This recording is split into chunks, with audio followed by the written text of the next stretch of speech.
बिहार में चुनाव प्रचार थमने से पहले तेजस्वी ने किए बड़े वादे। कहा मां बहन योजना के तहत 30,000 रुपए देंगे, दीदियों को फिक्स सैलरी दी जाएगी, किसानों को सिंचाई के लिए मुफ्त बिजली।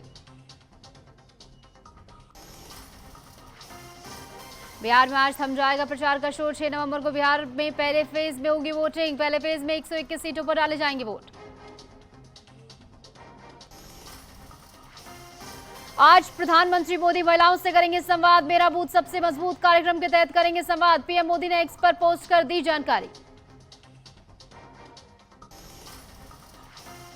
बाराबंकी में अर्टिगा और ट्रक में जोरदार भिड़ंत। हादसे में 6 लोगों की मौत, 2 लोग घायल। हादसे पर सीएम योगी ने जताया दुख। सीएम ने अधिकारियों को दिए जांच के निर्देश। दिल्ली एनसीआर में दमघोटू हवा का कहर जारी। आज भी प्रदूषण बहुत खराब श्रेणी में। आईटीओ के आसपास AQI 347 किया गया दर्ज।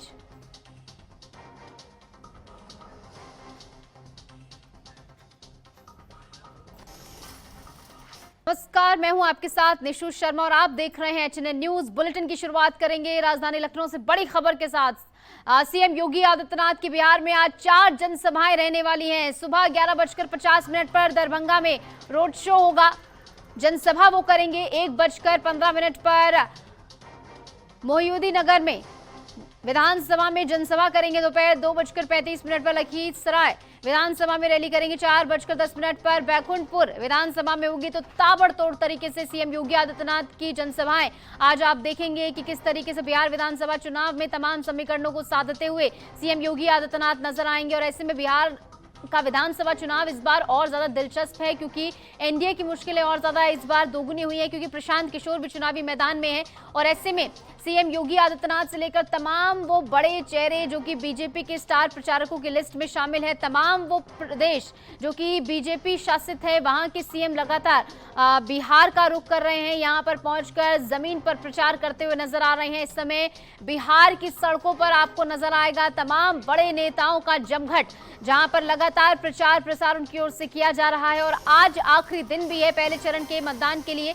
तो ऐसे में आज के दिन चुनावी शोर थम जाएगा शाम के समय, लेकिन उससे पहले आप देखेंगे ताबड़तोड़ प्रचार दोनों ही ओर। और सीएम योगी आदित्यनाथ आज 4 जनसभाएं करने वाले हैं। दरभंगा में रोड शो होगा, मोहिउद्दीननगर में उनका रोड शो रहेगा, जनसभा यहां पर करेंगे। लखीसराय में भी उनकी रैली होने वाली है। तो कुल मिलाकर ये 4 जगह हैं जहां पर सीएम योगी आदित्यनाथ पूरी सक्रियता के साथ नजर आएंगे।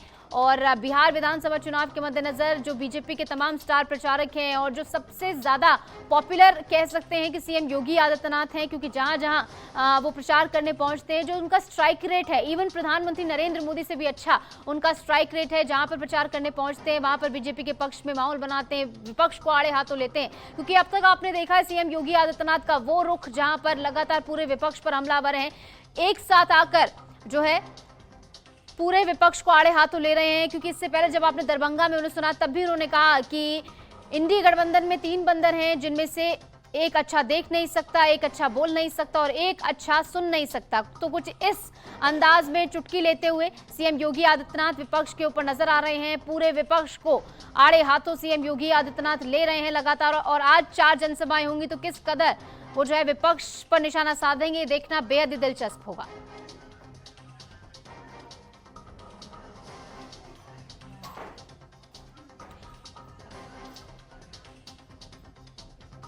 तो सीएम योगी आदित्यनाथ की आज 4 जनसभाएं होंगी। सीएम योगी आदित्यनाथ बेहद ही सक्रिय तरीके से बिहार विधानसभा चुनाव में नजर आ रहे हैं, क्योंकि लगातार जिस तरीके से वो पहुंच रहे हैं, ताबड़तोड़ रैलियां जो उनकी ओर से की जा रही हैं, जनसभाएं हो रही हैं, उससे आप समझ सकते हैं कि बिहार विधानसभा चुनाव में कोई भी कोर कसर छोड़ने को एनडीए तैयार नहीं है। किसी भी पहलू पर अपनी तैयारियों को जो है ढील नहीं दी जा रही है एनडीए की ओर से, क्योंकि एनडीए जानती है कि इस बार का चुनाव जो है वो हर बार से ज्यादा कठिन है, क्योंकि इस बार का मुकाबला महज महागठबंधन से नहीं बल्कि प्रशांत किशोर से भी है।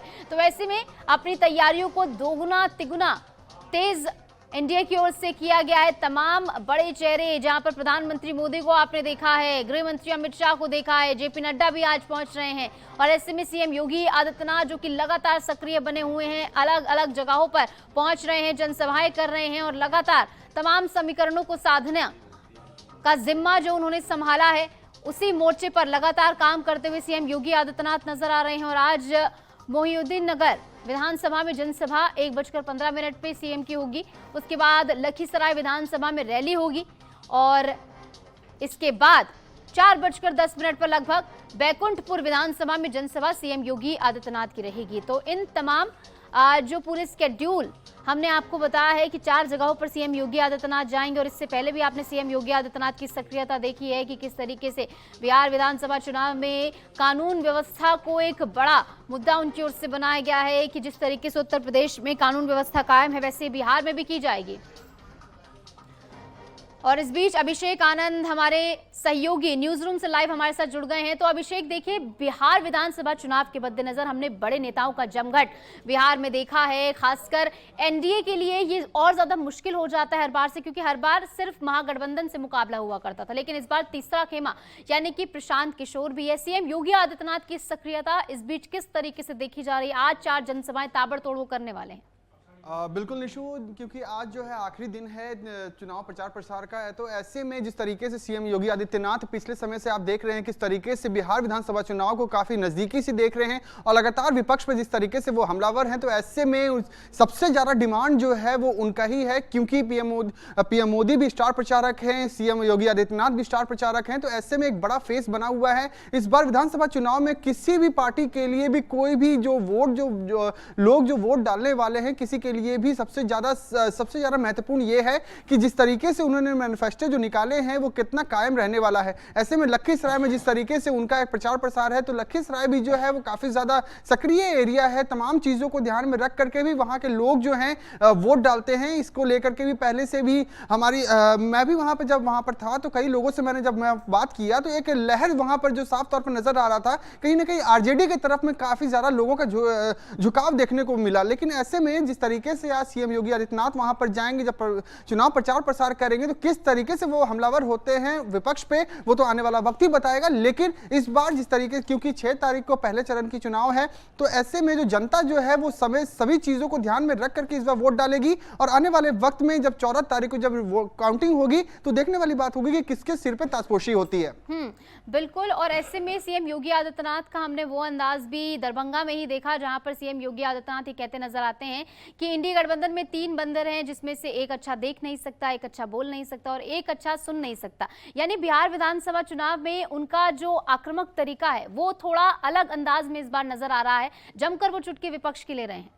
बिल्कुल निशु, देखिए जिस तरीके से दरभंगा में जब उन्होंने कटाक्ष करते हुए विपक्ष पे जो हमला किया था, उन्होंने साफ तौर पे एक नाम दे दिया था अप्पू, टप्पू और पप्पू। जिस तरीके से, क्योंकि लगातार विपक्ष के जो एलओपी जो है राहुल गांधी, उनको भी शुरुआत से ही एनडीए पार्टी के तमाम नेता जो हैं उनको पप्पू के नाम से संबोधित करते थे। जिस तरीके से, क्योंकि वो लगातार हर एक मुद्दों को लेकर के वो सड़कों पर उतरते हैं, तमाम एनडीए पार्टी को घेरने की कहीं ना कहीं कोशिश करते हैं। तो ऐसे में वो कमजोर ना पड़े, तो इसको लेकर के लगातार वो जिस तरीके से आपने देखा कि हर दिन कोई भी ऐसा दिन नहीं है जिस दिन सीएम योगी आदित्यनाथ या प्रधानमंत्री नरेंद्र मोदी जो है वो महागठबंधन पे कटाक्ष ना करते हों। लेकिन अब जो है जनता जो है सबसे पहले वो तय करेगी, क्योंकि जनता भी इस बार काफी ज्यादा जागरूक हो चुकी है। क्योंकि पलायन का जो मुद्दा वहां पर है, काफी ज्यादा पुरजोर कोशिश करेंगे पलायन जो है वो खत्म हो इस बार। जो क्योंकि आरजेडी भी जो है लगातार ये कह रही है कि आने वाले वक्त में जब हमारी सरकार बनेगी तो सभी जितने भी वहां पे जो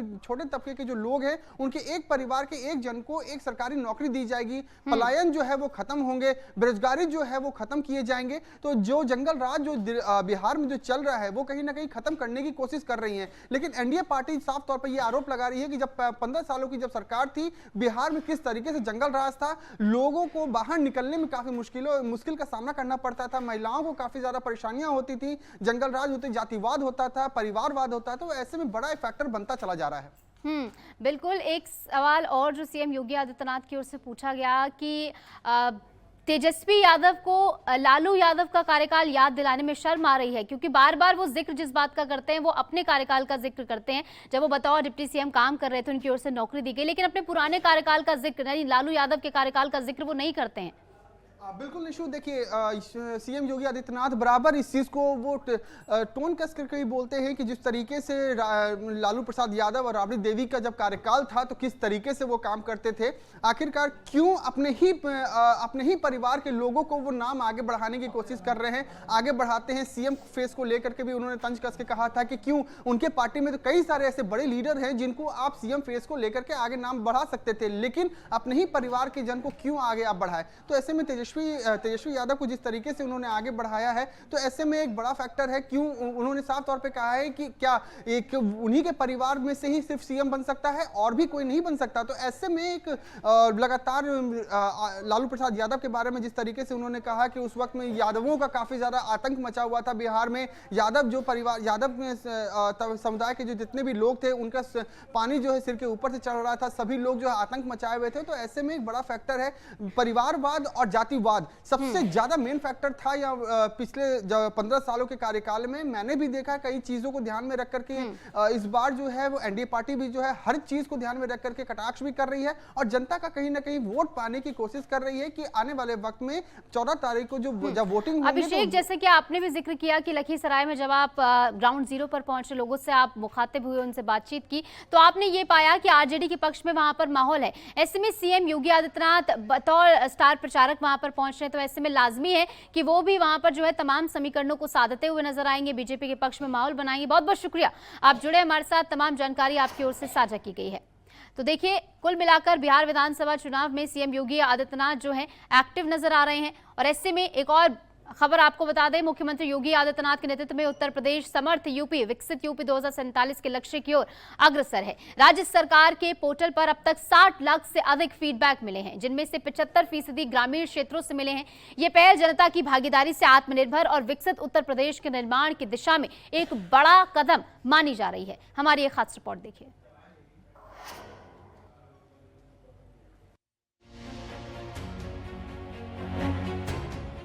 समृद्ध संस्कृति, अपार संसाधन और अथाह संभावनाओं से भरा उत्तर प्रदेश अब एक नए संकल्प की ओर बढ़ रहा है। मुख्यमंत्री योगी आदित्यनाथ के नेतृत्व में समर्थ उत्तर प्रदेश, विकसित उत्तर प्रदेश 2047 का सपना साकार हो रहा है। एक ऐसा लक्ष्य जहां प्रदेश समर्थ, आत्मनिर्भर और विकसित बनेगा।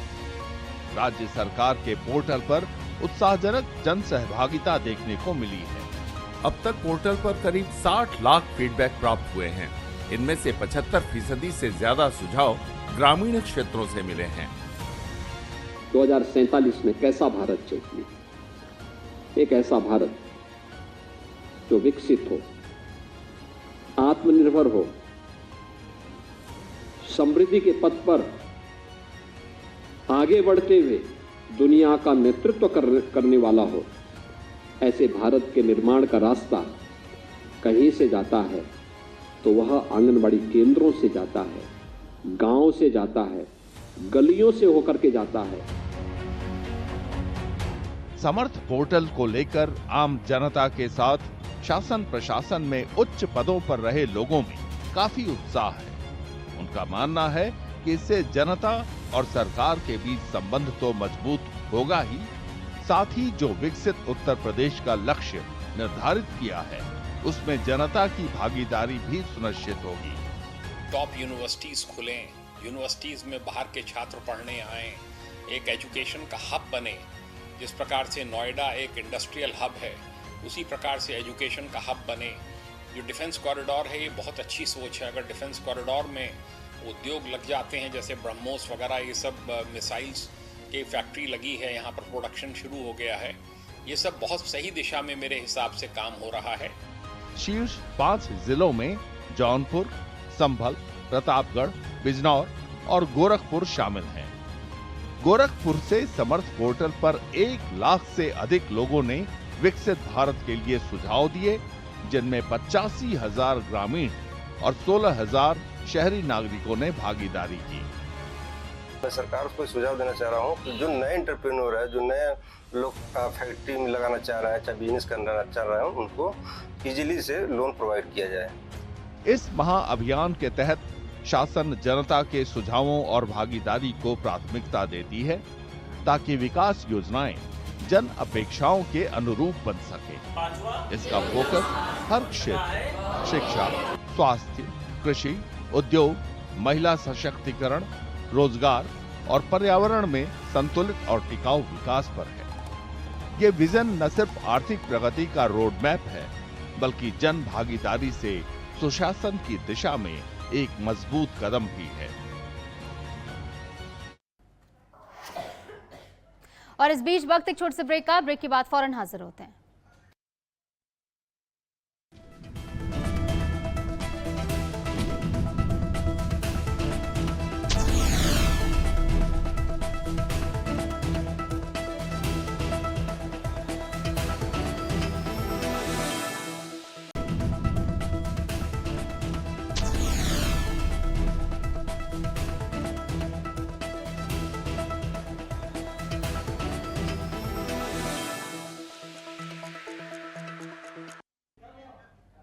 स्वागत है आपका ब्रेक के बाद। चलिए एक बार फिर से रुक करेंगे तमाम खबरों का। बड़ी खबर आ रही है लखनऊ नगर निगम विवाद पर। बड़ी बैठक को लेकर एक खबर है। मेयर और नगर आयुक्त विवाद को सुरेश खन्ना सुलझाएंगे। 6 नवंबर को नगर निगम की समीक्षा बैठक होगी। बैठक में ट्रैफिक, स्ट्रीट लाइट और सफाई पर चर्चा होगी। बजट देरी और निस्तारण पर भी जानकारी मंत्री लेंगे। प्रभारी मंत्री सुरेश खन्ना ने मेयर को पत्र भेजा है। बैठक शाम 4 बजे होगी। 4 बजे का समय इसको लेकर मुकम्मल किया गया है। मेयर सुषमा खन्ना खारवाल दिल्ली में रक्षा मंत्री राजनाथ सिंह से मिली है। और इस बीच उत्तराखंड विधानसभा का विशेष सत्र चल रहा है। सीधा आपको कार्यवाही दिखाएंगे इस बारे में। और जब हम प्रधानमंत्री जी को उस समय मिले थे, हमारे 3-4 साथी, तो हमने उनको ये कहा था, तत्कालीन प्रधानमंत्री जी को, हमने कहा देखो उत्तराखंड के लोग बहुत विशाल हृदय के, हम सब आपको माफ़ कर देंगे जिस तरह से वहाँ पर हुआ है मुजफ्फरनगर में, लेकिन मैंने कहा यहाँ की माँ गंगा यमुना और जो ये श्वेत जो ये हिमालय की जो चोटियाँ हैं वो भी कभी आपको माफ़ नहीं करेंगे। और नहीं किया, उन्होंने माफ़ नहीं किया जो हालत हुई है। तो हम एक अच्छे रास्ते पर चलें, उत्तराखंड के लिए एक अच्छा मार्ग प्रशस्त करें। इन्हीं भावनाओं के साथ मैं अपनी वाणी को विराम दे रहा हूँ। आपको ये कहने का मौका नहीं दे रहा हूँ कि बस आप 1-2 मिनट में इसको समाप्त कर लीजिए। धन्यवाद। माननीय सदस्य श्री अनिल नौटियाल जी। अरे सुनो, सुबोध भाई हुए हैं तो सुन लो। और इनके जो कुल पुरुष हैं उन्होंने भगवान श्री कृष्ण को पढ़ाया है, ये ध्यान में रखना। इनको साधारण आदमी मत समझो आप। माननीय सदस्य श्री अनिल नौटियाल जी।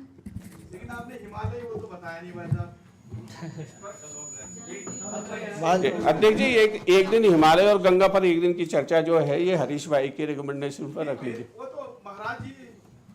माननीय अध्यक्ष जी, आपका हृदय से आभार व्यक्त करता हूं कि आपने इस रजत जयंती के अवसर पर मुझको बोलने का अवसर मिला। बहुत बहुत आभार, धन्यवाद। और एक आभार और धन्यवाद आपका मैं और करना चाहता हूँ सब पूरे सदन की ओर से कि बहुत अच्छा गिफ्ट जो आपने भिजवाया है उसके लिए भी आपका आभार और धन्यवाद।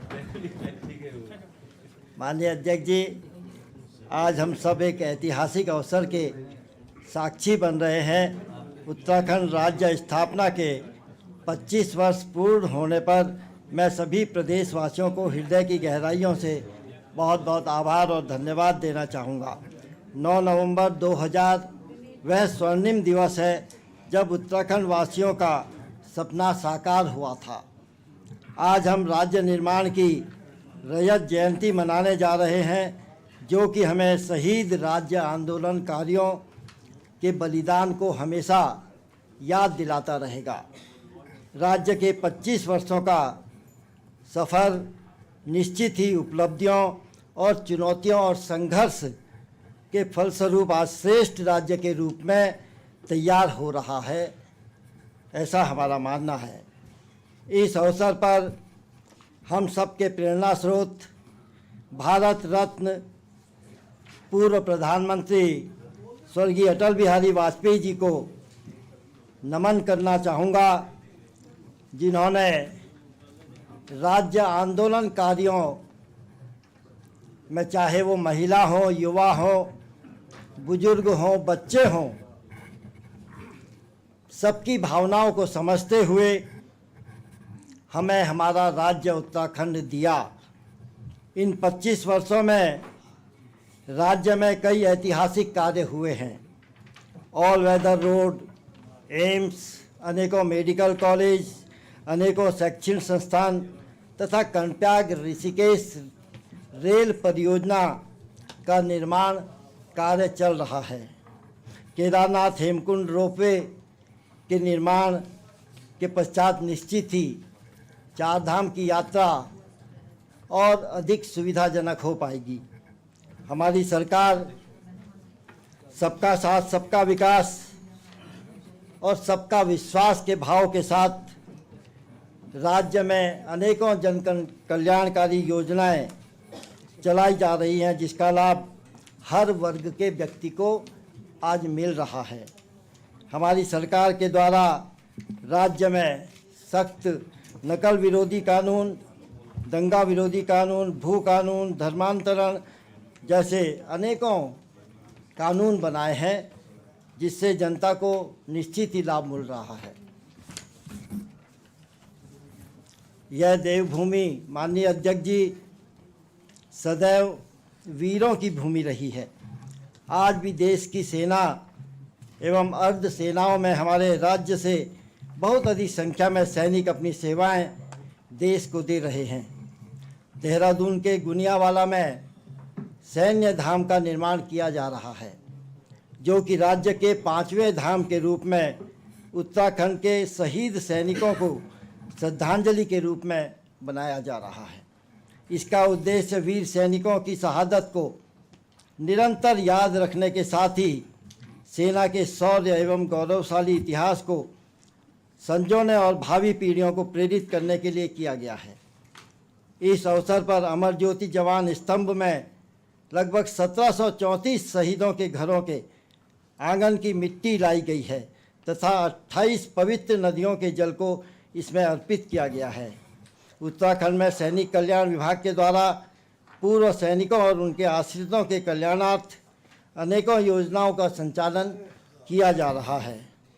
उत्तराखंड में सरकारी एवं अर्ध सरकारी सेवाओं में भूतपूर्व सैनिकों को आरक्षण का प्रावधान रखा गया है तथा सैनिक परिवार के आश्रितों को उपनल के माध्यम से रोजगार उपलब्ध कराए जा रहे हैं, जिनकी संख्या राज्य में लगभग 20,000 के आसपास है।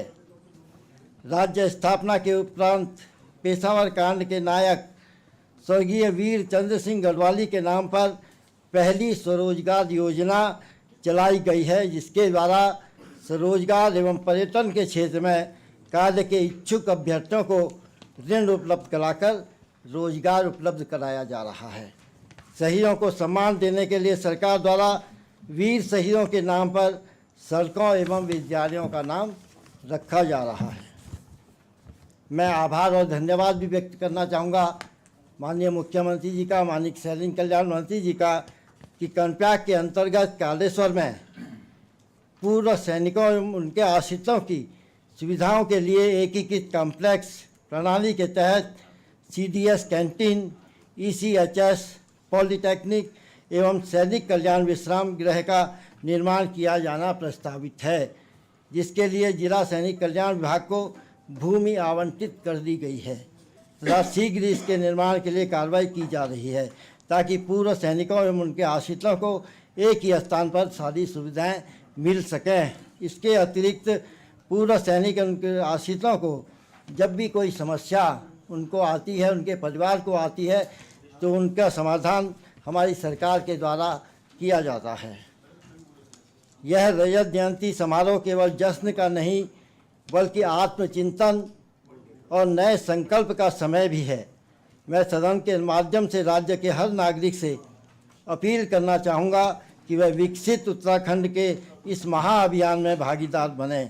उत्तराखंड के विकास में हम सभी विधायक, चाहे पक्ष के हों या विपक्ष के हों, परिवार के सदस्य हैं। आइए हम सब मिलकर स्वर्गीय अटल बिहारी वाजपेयी जी के इस उत्तराखंड आंदोलनकारियों के सपनों को उत्तराखंड